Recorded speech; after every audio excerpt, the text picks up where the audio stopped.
Hello guys, welcome to my at cook channel. লাল শাক দিয়ে মাংস দিয়ে একটা দুর্দান্ত স্বাদের সবজি, যা গরম ভাতের সঙ্গে খেতে অনেকই সুন্দর লাগে। আজকের এই সহজ অ্যান্ড সিম্পল সবজি রেসিপিটা দেখে নেওয়া যাক। তার জন্য এখানে আমি একটা কড়া নিয়ে নিয়েছি বানিয়ে নেওয়ার জন্য। কড়াইতে দিয়ে দিচ্ছি পরিমাণ মতো সর্ষের তেল। এখানে আমি প্রায় 4 থেকে 5 টেবিল চামচ সর্ষের তেল ব্যবহার করেছি। তেলটা অল্প একটু গরম হয়ে আসলে আমি এখানে দিয়ে দিচ্ছি 3টে চিড়ে নেওয়া কাঁচা লঙ্কা। কাঁচা লঙ্কার জায়গায় আপনারা শুকনো লঙ্কা ব্যবহার করতে পারেন। আমি একটু তেলের মধ্যে ফোড়ন দিয়ে দিলাম, যাতে কাঁচা লঙ্কার একটু সুগন্ধ হয় তেলের মধ্যে। কাঁচা লঙ্কাটাকে অল্প একটু ভেজে নেওয়ার জন্য তারপর এখানে আমি দিয়ে দিলাম একটা বড় সাইজের কুচিয়ে নেওয়া পেঁয়াজ।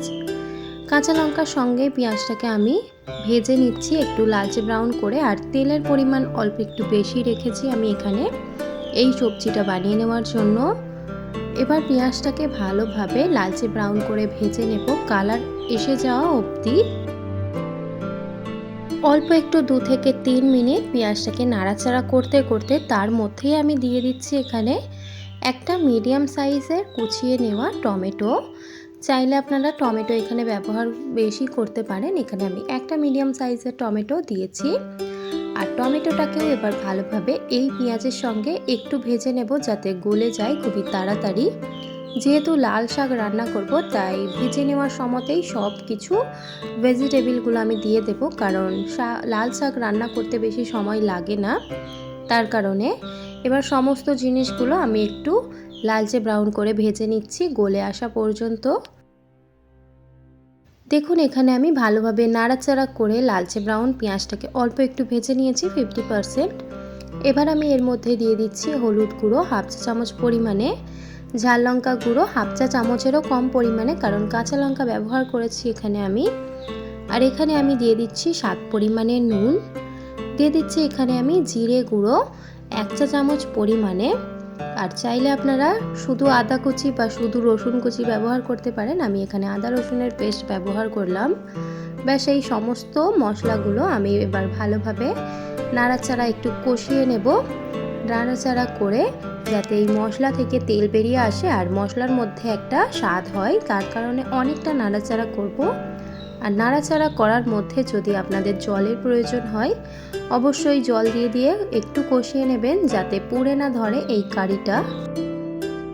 3 থেকে 4 মিনিট 2 থেকে 3 বার জল দিয়ে দিয়ে কষিয়ে নেওয়ার পর দেখুন তেল বেরিয়ে এসেছে।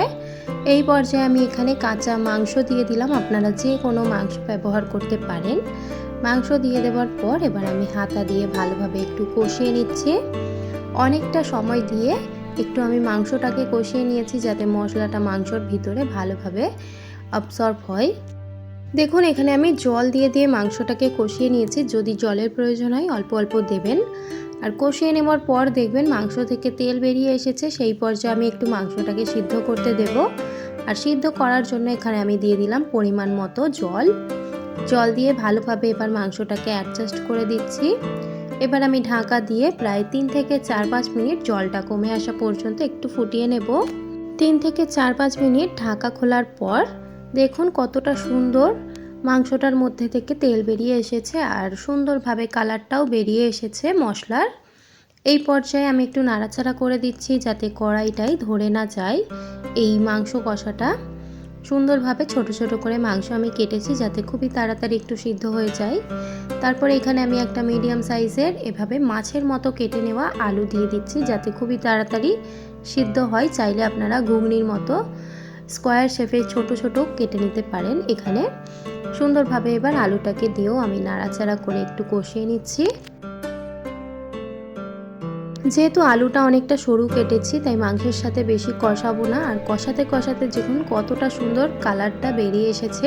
এবার আমি এই পর্যায়ে দিয়ে দিচ্ছি ভালো করে ফ্রেশ করে ধুয়ে রাখা 1 আঁটি লাল শাক। আর আপনারা মশলাটা দেখে বুঝতেই পেরেছেন যে আমি কোনো রকম এখানে কাশ্মীরি লাল গুঁড়ো লঙ্কা আমি ব্যবহার করিনি, তাও এতটা সুন্দর ভুনার কালারটা এসেছে। এভাবে করে আপনারা অবশ্যই বাড়িতে একবার বানাবেন। লাল শাকের স্বাদ কিন্তু দ্বিগুণ বেড়ে যায় এভাবে করে বানালে। আর লাল শাকটা সমস্তটা দিয়ে এবার আমি আস্তে করে নাড়াচাড়া করে লাল শাকের সঙ্গে মিক্স করে দিচ্ছি যাতে কড়া থেকে লাল শাক পড়ে না যায়, কারণ শাক একটু বেশি হয় যখন কাঁচা থাকে আর তারপর নাড়াচাড়া করে দেওয়ার পর একটু কমে যায়। যদি আপনারা নতুন হন অল্প অল্প করে দিয়ে নাড়াচাড়া করে ফের আবারও দেবেন, তাহলে নাড়াচাড়া করতে সুবিধা হবে লাল শাকটা দিয়ে। লাল শাকটা দিয়ে দেওয়ার পর কড়াইতে এবার আমি ভালোভাবে নাড়াচাড়া করে একটু মিক্স করে কষিয়ে নিচ্ছি। তারপরেই কিন্তু লাল শাক থেকে অনবরত জল বেরোবে, আর সেই জলেই কিন্তু লাল শাকটা রান্না হয়ে যাবে, এক্সট্রা কোনো রকম জল লাগবে না কষিয়ে নেওয়ার জন্য। দেখুন এখানে লাল শাকের যেটুকু জল ছিল নাড়াচাড়া করে ভালোভাবে শুকিয়ে নিয়েছি। শুকিয়ে নেওয়া হয়ে গেলে এই পর্যায়ে আমি একটু সিদ্ধ করে নেওয়ার জন্য লাল শাকের যে ডান্ডিগুলো আছে সেগুলো অল্প একটু জল দিচ্ছি 1 কাপ পরিমাণে। জলটা আমি 1 কাপ পরিমাণে অল্প দিয়েছি। দিয়ে দেওয়ার পর এবার একটা হাতা দিয়ে আমি ভালোভাবে একটু অ্যাডজাস্ট করে দিচ্ছি লাল শাকগুলোকে, যাতে সমস্ত জায়গায় জলটা ভালোভাবে পৌঁছায় আর লাল শাকটাও ভালোভাবে যাতে সিদ্ধ হয়।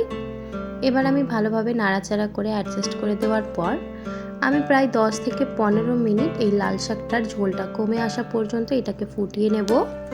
দেখুন এখানে 10 থেকে 15 মিনিট ঢাকাটা খুলে নেওয়ার পর তারপর দেখুন এখানে ঝোলটা কিন্তু অনেকটাই কমে এসেছে। এই পর্যায়ে এবার নাড়াচাড়া করে ঝোলটাকে একটু শুকিয়ে নেব, তাহলেই কিন্তু লাল শাকের মধ্যে স্বাদটা যাবে। আর খুবই সহজ অ্যান্ড সিম্পলভাবে আমি আপনাদের লাল শাকের একটা সবজি, যেহেতু সামার চলে আসছে তাই গরম সবজি গরম ভাতে তো খেতেই ভালো লাগে সবারই, আর এভাবে করে লাল শাকের সবজি অবশ্যই বাড়িতে খেতে পারেন।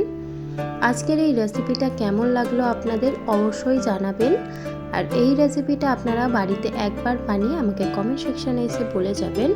আমি আপনাদের দেখাচ্ছি যে লাল শাকটার টেক্সচারটা কেমন হয়েছে। দেখুন এর থেকে সুন্দর লাল শাক আর কোনো দিনও আপনারা হয়তো বাড়িতে রান্না করেননি। আজকের এই ভিডিওটা যদি ভালো লেগে থাকে আপনাদের অবশ্যই লাইক শেয়ার অ্যান্ড সাবস্ক্রাইব করে দেবেন। আমার চ্যানেলে নতুন হয়ে থাকলে অবশ্যই চ্যানেলটিকে সাবস্ক্রাইব করে আমার পাশে থাকবেন।